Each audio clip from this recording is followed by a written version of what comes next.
जैसा कि आप थंबनेल से देख पा रहे हैं, इनकम टैक्स डिपार्टमेंट ने एक बड़ी हेरफेर का पर्दाफाश किया, जहां पर 90,000 लोगों ने 1,070 करोड़ की फर्जी डिडक्शन का दावा किया था अपनी इनकम टैक्स की रिटर्न्स के अंदर। तो चलिए पूरी न्यूज़ क्या है एक बार हम जान लेते हैं। तो आप देख सकते हैं इनकम टैक्स डिपार्टमेंट ने एक बड़ी हेरफेर का पर्दाफाश किया, जहां पर जो फाइनेंशियल ईयर था हमारा 23-24, जिसकी आईटीआर 31 जुलाई 2024 तक फाइल की जानी थी, उन इनकम टैक्स के रिटर्न के अंदर जो 90,000 टैक्स पेयर्स थे, जो कि सारे के सारे जो थे वो सैलरीड एम्प्लॉय ही थे, तो उन एम्प्लॉयज़ ने अपनी इनकम टैक्स के रिटर्न्स के अंदर 1,070 करोड़ की गलत डिडक्शंस जो हैं वो क्लेम कर रखी थी। तो देखिए, जब भी आप अपने इनकम टैक्स के रिटर्न को फाइल करते हैं, सबसे पहले तो किसी भी तरीके की गलत डिडक्शंस या एग्जम्पशन क्लेम ना करें।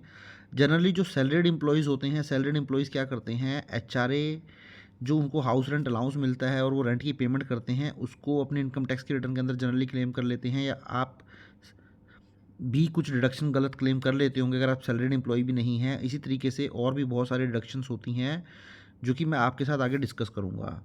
तो देखिए, यहाँ पर बताया गया टैक्स पेयर्स ने इस तरह किया गुमराह। तो किस तरीके से गुमराह किया आप देख सकते हैं। यहाँ पर जब इनकम टैक्स डिपार्टमेंट ने अपनी जांच का दायरा जो है वो बढ़ाया, कुछ सर्वे किए, उसके बाद उनको ये पता चला कि इन लोगों के द्वारा, जो कि सैलरीड एम्प्लॉयज़ थे, अपनी आईटीआर के अंदर सेक्शन 80 सी के अंदर आपको 1.50 लाख तक की डिडक्शन क्लेम हो जाती है अगर आप इन्वेस्टमेंट करते हैं, कोई एलआईसी आप परचेज़ कर लेते हैं, 5 साल की एफडी ले लेते हैं, बच्चों की ट्यूशन फीस हो गई, होम लोन प्रिंसिपल हो गया, ईपीएफ हो गया, पीपीएफ हो गया, सुकन्या समृद्धि योजना हो गई, सीनियर सिटीजन स्कीम में इन्वेस्टमेंट कर दिया, किसान पत्र में इन्वेस्टमेंट कर दिया, तो 80 सी के अंदर 1.50 तक की डिडक्शन मिल जाती है। 80 डी के अंदर कोई मेडिक्लेम आप ले लेते हैं, 80 के अंदर एजुकेशन लोन का इंटरेस्ट आपको मिल जाता है, 80 जी के अंदर डिडक्शन मिल जाती है, सॉरी डोनेशन की डिडक्शन मिल जाती है, 80 जीजीबी और 80 जीजीसी के अंदर पॉलिटिकल पार्टी को अगर आप डोनेशन देते हैं तो उसकी डिडक्शन मिल जाती है। तो यहाँ पर देखिए, जब आईटीआर फाइल की गई होगी इनके द्वारा, इन सैलरीड एम्प्लॉयज़ के द्वारा, तो उनके द्वारा इन सेक्शंस के अंदर गलत डिडक्शन जो है वो क्लेम कर ली गई, क्योंकि जब इनकम टैक्स की रिटर्न फाइल की जाती है तो वहाँ पर कोई भी डॉक्यूमेंट अटैच नहीं किया जाता है। सिंपली आपको ये मेंशन करना होता है कि आपने किस सेक्शन के अंदर कितनी इन्वेस्टमेंट की है, तो इसलिए वहाँ पर क्लेम करना भी बहुत ईजी हो जाता है। तो यहाँ तो मैं अगर सजेशन देना चाहूँ तो गवर्नमेंट को ये सजेशन देना चाहूँगा कि जब भी इनकम टैक्स की रिटर्न फाइल करें तो वहाँ पर एक ऑप्शन ज़रूर लगा दें अटैचमेंट का, कि कोई भी डिडक्शन या एग्जम्पशन जब क्लेम की जाए तो वहाँ पर एक ऑप्शन आ जाना चाहिए कि वहाँ पर आपको कंपलसरी उसका डॉक्यूमेंट जो है वो लगाना पड़ेगा। तो जब डॉक्यूमेंट लगाना शुरू हो जाएंगे तो बहुत सारे लोग जो है गलत डिडक्शन क्लेम करना ही छोड़ देंगे। बट गवर्नमेंट धीरे धीरे इसके ऊपर काम भी कर रही है। जैसा कि आप देख रहे होंगे, गवर्नमेंट न्यू टैक्स रिजीम को ज़्यादा प्रमोट कर रही है, उसको ज़्यादा बढ़ावा दे रही है। उसका रीज़न यही है कि न्यू टैक्स रिजीम के अंदर आपको किसी भी तरीके की डिडक्शन और एग्जम्पशन का बेनिफिट मिलता ही नहीं है। तो जब बेनिफिट मिलेगा ही नहीं, तो फिर गलत डिडक्शन और गलत एग्जम्पशन क्लेम कर कोई करेगा ही नहीं। तो इसलिए भी आप देख रहे होंगे पिछले कुछ 2-3 सालों से गवर्नमेंट ने न्यू टैक्स रिजीम को ज़्यादा बढ़ावा दिया है। तो उसका रीज़न यही है कि क्योंकि बहुत सारे जो सैलरीड एम्प्लॉई हैं या फिर नॉन सैलरीड एम्प्लॉय पर्सन भी हैं, वो गलत डिडक्शन या एग्जम्पशन क्लेम कर लेते हैं। तो देखिए, यहाँ पर ये भी पता चला है कि भारत सरकार का तय टैक्स में कमी आई, जहाँ से पता चला कि ये अलग अलग टैक्स पेयर्स की ऑर्गेनाइजेशन के कर्मचारी थे। तो देखिए, यहाँ ये बताया गया कि ये जो सैलरीड एम्प्लॉय थे 90,000, जिसमें पब्लिक सेक्टर अंडरटेकिंग के एम्प्लॉय थे, बड़ी कंपनियां थी, एमएनसीज थी, लिमिटेड लाइबिलिटी पार्टनरशिप थी, प्राइवेट लिमिटेड कंपनियां थी। तो कहने का मतलब ये है, किसी भी डिपार्टमेंट के ये एम्प्लॉय हो सकते हैं, किसी भी ऑर्गेनाइजेशन के एम्प्लॉय थे, जो कि गवर्नमेंट सेक्टर से रिलेटेड थी या फिर नॉन गवर्नमेंट सेक्टर भी थे। तो उसी तरीके से देखिए, फर्दर यहाँ पर यही बताया गया जांच के अंदर कि यहाँ पर जो एम्प्लॉय थे वो बहुत सारी कंपनीज़ या बहुत सारे सेक्टर से बिलोंग करते थे। वो मैंने आपको बता ही दिया, वो गवर्नमेंट सेक्टर थे, नॉन गवर्नमेंट सेक्टर थे, जैसे पीएसयू हो गया, प्राइवेट लिमिटेड हो गई, पब्लिक लिमिटेड हो गई, एलएलपी हो गई।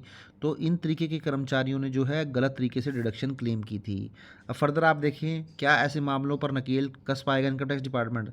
तो भविष्य में इस प्रकार की समस्याओं से बचने के लिए इनकम टैक्स डिपार्टमेंट एम्प्लॉयर्स के साथ आउटरीच प्रोग्राम आयोजित कर रहा है, ताकि आईटीआर में गलत कटौती का दावा करने के परिणामों के बारे में जागरूकता बढ़ाई जा सके और गलतियों को सुधारने के लिए टैक्स पेयर्स की ओर से उठाए जा सकने वाले उपायों पर भी बताया जा सके। तो यहाँ पर देखिए, इनकम टैक्स डिपार्टमेंट एम्प्लॉयर के साथ जो है अपनी बातचीत को बढ़ा रहा है, उनसे कम्युनिकेशन कर रहा है, क्योंकि यहाँ पर जब ये सैलरीड एम्प्लॉय की हम बात कर रहे हैं तो यहाँ पर एम्प्लॉयर के द्वारा ही उनका टीडीएस काटा जाता है, और ये सारी की सारी जो डिडक्शंस होती हैं सबसे पहले तो एम्प्लॉय अपने एम्प्लॉयर को ही प्रोवाइड करता है। तो इसलिए इनकम टैक्स डिपार्टमेंट एम्प्लॉयर को भी कम्युनिकेट कर रहा है कि आप जो भी डिडक्शंस जो हैं एम्प्लॉय के द्वारा सबमिट की जाएँ, अपने इन्वेस्टमेंट प्रूफ सबमिट करवाए जाएँ, प्लीज़ आप उनको डीपली चेक करें।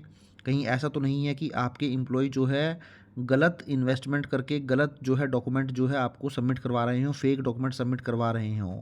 तो देखिए, आप भी इन चीज़ों से बचें। आप एक सैलरीड एम्प्लॉई हैं या फिर नॉन सैलरीड एम्प्लॉई हैं, आप अपनी आईटीआर जब भरते हैं तो उसमें अपनी इनकम का सही ब्यौरा दें। किसी भी तरीके की गलत डिडक्शंस या गलत एग्जम्पशंस को क्लेम बिल्कुल ना करें, क्योंकि अभी इनकम टैक्स डिपार्टमेंट ने आर्टिफिशियल इंटेलिजेंस का यूज़ करना भी शुरू कर दिया है। तो अगर आप कुछ इस तरीके से गलत करेंगे भी तो बचना बहुत ही मुश्किल रहेगा। तो इसलिए बहुत ही इंपॉर्टेंट वीडियो था। देखिए, 90,000 सैलरीड एम्प्लॉय के द्वारा अगर इस तरीके से गलत डिडक्शंस क्लेम की गई हैं तो ये आप मान सकते हैं, और गवर्नमेंट के द्वारा इसको ट्रेस भी कर लिया गया। तो आप ये मान के चलें कि इनकम टैक्स डिपार्टमेंट इन चीज़ों को लेके बहुत ही सख्त है। तो आई होप वीडियो आपको अच्छा लगा होगा। वीडियो अच्छा लगा तो इसको लाइक करें, शेयर करें, और चैनल को सब्सक्राइब नहीं किया तो चैनल को भी ज़रूर सब्सक्राइब कर लें। Thank you very much. Have a nice day. Take care.